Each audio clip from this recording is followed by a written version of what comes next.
Bonjour tout le monde, bienvenue à votre chaîne La Vie en Rose Coaching, série Inspiration positive de la religion.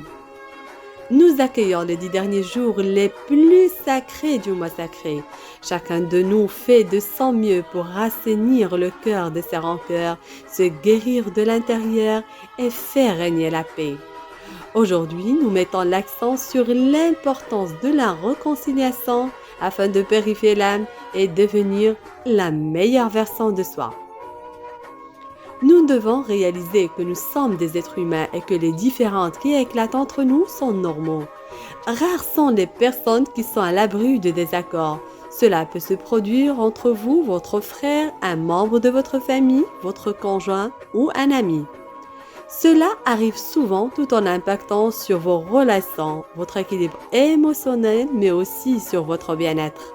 En conséquence, nous devons résoudre les désaccords par la réconciliation, les poignées de main, le pardon, la bienveillance, l'amour et la fraternité pour que tout aille bien de nouveau, pour réparer les pots cassés, rebâtir la confiance, briser les chaînes bien pesantes et donner une nouvelle liberté pour aller de l'avant.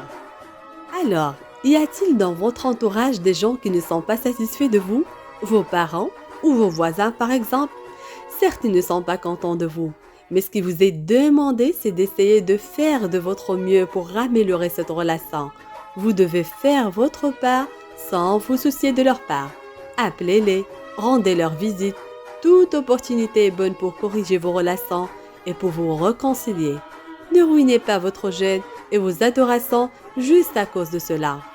Il fait aussi partie du devoir de chacun de nous d'être un facteur de réconciliation entre les gens. Ainsi, il est rapporté que le prophète Mohammed, paix et bénédiction soit sur lui, a dit « Ne voudriez pas que je vous indique ce qui est plus digne de récompense que la prière, le jeûne et l'aumône ?» Volontiers, dit les compagnons. Il dit alors la réconciliation des liens entre les gens brouillés. Combien nombreux sont ces foyers qui étaient sur le point de s'effondrer en raison d'un simple conflit entre les époux, quand une personne est intervenue en cherchant la réconciliation entre eux au moyen des bonnes paroles, des conseils sincères à restaurer la paix entre les époux et à sauver la famille. Combien de relations étaient sur le point de se rompre entre deux frères, des amis ou des parents en raison d'une erreur ou d'une faute mineure quand l'intervention d'une personne a permis la conciliation. Et puis combien de vies et de propriétés ont été sauvées et combien de tentations sataniques ont été éliminées après avoir été sur le point de produire leur effet grâce à la faveur d'Allah le Tout-Puissant et à ces braves gens qui réconcilient à autrui. Si vous avez ne serait que qu'un peu d'influence, utilisez cette influence pour réconcilier les gens entre eux. C'est par ailleurs l'un des rares cas où il est permis de mentir, c'est dans le but de réconcilier. N'oubliez pas, être en mauvais terme avec autrui, dispute, querelle, rupture des liens, coupe le câble du bien, coupe le câble de lumière, du bonheur, de tranquillité, de paix et de joie. C'est pourquoi, quiconque reconnecte ce câble, Dieu lui accorde une récompense supérieure à celle du jeûne, de la prière ou du sadaqa.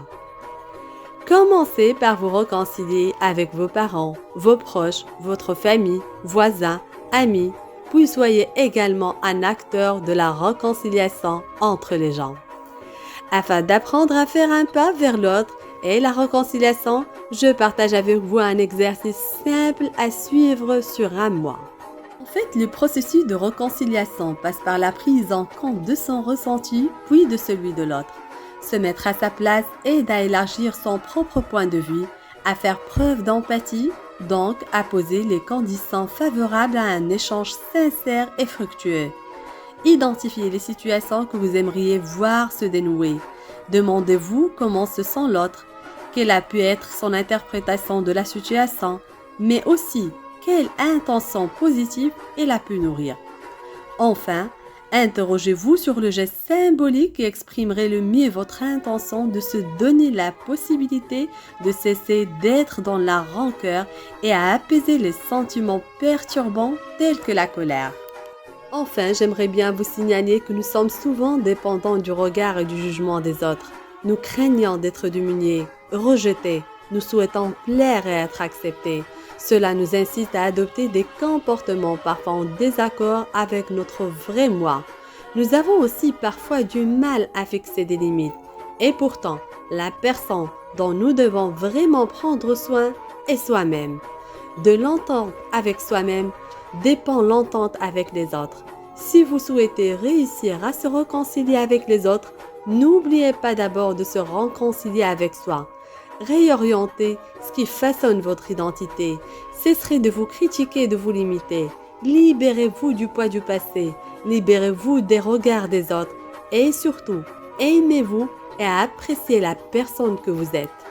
La réconciliation des gens est une branche de la foi et un code moral par lequel les rancunes sont éliminées et les cœurs sont purifiés. Pour vivre heureux, la bonne santé de l'âme est essentielle. Il s'agit donc de veiller avec autant de soin à la santé de son âme qu'à celle de son corps. C'est là le rôle du sacrement de réconciliation. Il est destiné à guérir l'âme des blessures du péché et à lui donner sa pleine vitalité. Si vous souhaitez retrouver à tout moment la paix intérieure et la joie de vivre, la réconciliation est une action divine de guérison. Et bien sûr, voyons la vie en rose.